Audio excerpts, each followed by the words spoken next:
Bom dia mesmo de Levi Lafetá.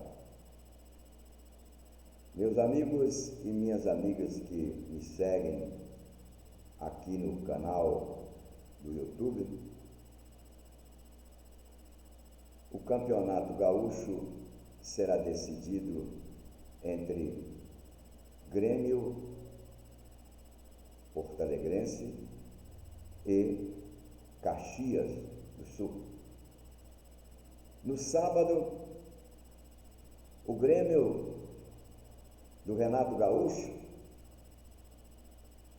levou um sufoco para poder ganhar do Ipiranga nos pênaltis. Do Ipiranga de Erechim. O Ipiranga fez uma partida magnífica. E o que faltou foi um pouco mais de tranquilidade dos atacantes, que já no primeiro tempo a partida já estaria resolvida. E foi decidida nos pênaltis. Mais uma vez estava lá, à beira do gramado, o polêmico Renato Gaúcho. E desde que assumiu o Grêmio, ele tem tido dificuldades, mesmo com o Grêmio investindo em jogadores de alto nível, como é o uruguaio Suárez. Suárez ficou conhecido no mundo inteiro quando, em certa ocasião, ele mordeu a orelha do adversário. Mas também ficou conhecido pelo talento que tinha para marcar gols. Talento que tinha porque hoje a idade já pesa nas pernas. O que ele pensa já não pode esperar mais de uma conclusão juvenil. Perde muitos gols, inclusive tem perdido até pênaltis, que não fica bem para um jogador que ganha uma pequena fortuna por dia. Mas o Renato Gaúcho está lá no Grêmio e vai decidir com o Caxias. A primeira partida será no estádio do Caxias. Caxias esse que ontem empatou com o Internacional de Porto Alegre, de Mano Menezes, e foi para os pênaltis. E nos pênaltis o Caxias ganhou do Mano Menezes.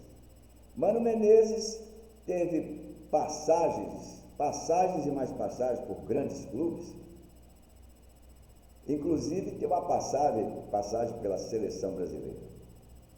E confesso que nesses últimos 10 anos, 15 anos, a melhor atuação da seleção brasileira foi exatamente o segundo jogo que o Mano Menezes fez quando havia assumido a seleção brasileira. E aí foi dispensado e ficou perambulando pelos clubes, e sempre clubes grandes. O jogo foi muito bom. O Caxias jamais em tempo algum pensou em ficar na retranca.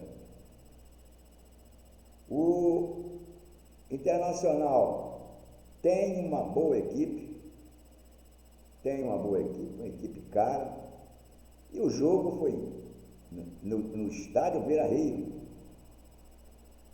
com quase 40 e 2.000 pessoas assistindo.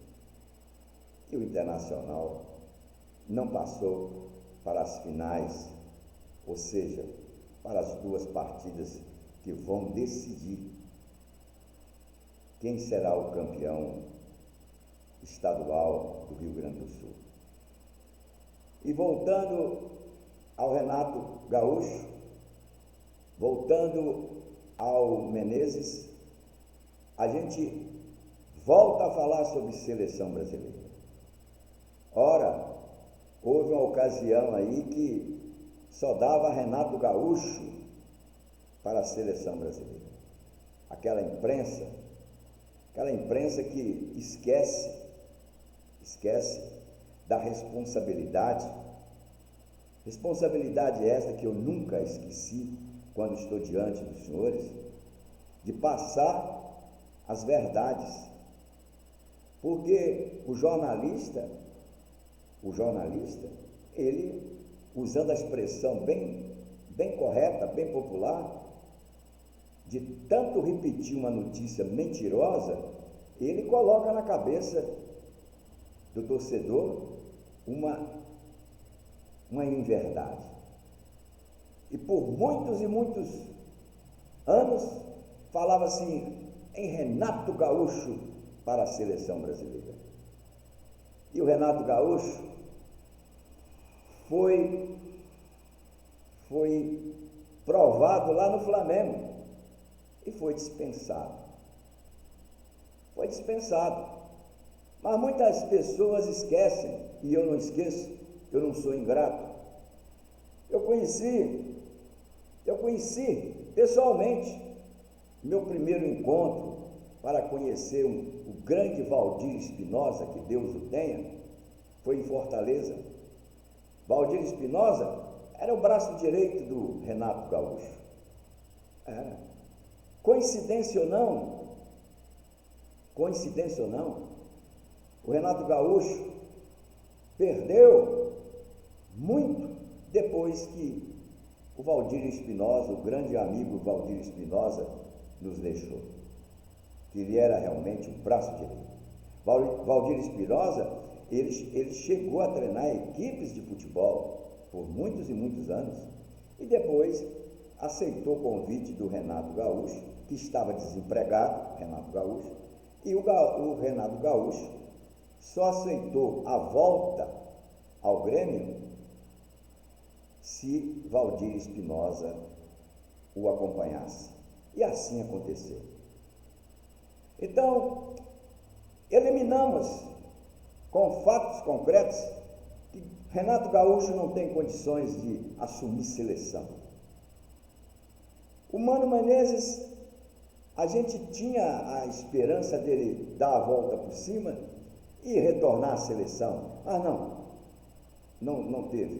não teve realmente tranquilidade, muito nervoso, reclama muito. E eu acho que o treinador nacional tem que ter uma postura. E aí os fatos vão acontecendo. Quero que os senhores me acompanhem no meu raciocínio. Aí vem a onda Abel Ferreira. Existe treinador de clube e existe treinador de seleção. O que é um treinador de clube? É aquele que tem o clube 24 horas nas mãos para treinar. E o treinador de seleção é aquele que tem uma visão ampla do futebol, dentro de campo, e chega e convoca uma seleção e coloca a seleção. A seleção, o nome está dizendo, é o que há de melhor. A seleção é o que há de melhor. Então não tem essa de ajudar o clube tal, porque o jogador tal tem que ir para fora. Não. Porque tem que passar pela seleção. Não.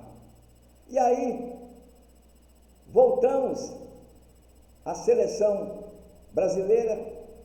Ramon, Ramon convoca. Convocar jogador de 27 anos, quando nós estamos aí quase 3 anos e meio para a nova Copa do Mundo, esse jogador, será que daqui a 3 anos estará jogando bola? Ocupando? Não. Temos que fazer uma reforma total de lançar jovens, não interessa se sejam amistosos ou não, e fazer com que a seleção ganhe defensores dentro de campo que tenham amor à camisa e não amor ao euro. Essa que é a grande verdade. Os jogadores do Palmeiras, os 3 jogadores, vão fazer daqui a 3 anos? Nada. Vão cair no esquecimento como caíram outros? Não, tem que apostar na juventude, tem que ter coragem para apostar na juventude. E eu fico pensando, o que é que o treinador Ancelotti vai responder ao presidente da CBF? Se ele responder que não aceita, pelo amor de Deus, vamos procurar aqui um treinador que venceu, convenceu, tem personalidade forte e não aceita pedidos para contratar ou selecionar ou escalar jogador. O senhor já ouviu falar em Ceni? Rogério Ceni? Olha o currículo do Rogério Ceni. Olha, ele foi para o Fortaleza e levantou o Fortaleza, que o Fortaleza passou a ser conhecido internacionalmente. Deixou uma estrutura magnífica que o Vojvoda está conservando e melhorando ainda a estrutura que o Rogério Ceni deixou. Agora, estão criticando o Rogério Ceni porque ele não foi às finais do Campeonato Paulista? Como escalar jogadores? Como ir às finais com o departamento médico totalmente lotado? Absolutamente. Então não há condição absoluta de você chegar, escalar jogador doente. Entretanto, se porventura o senhor presidente da CBF não conseguir Ancelotti, o Rogério Ceni é o treinador brasileiro ideal. O Rogério Ceni ganhou títulos, treinou grandes equipes, como São Paulo, com o Flamengo, e injustamente foi sacado do Flamengo. Rogério Ceni tem um passado maravilhoso como jogador de futebol. Ele é exemplo para aqueles jovens que precisam ter oportunidades na seleção brasileira. Então, esqueçamos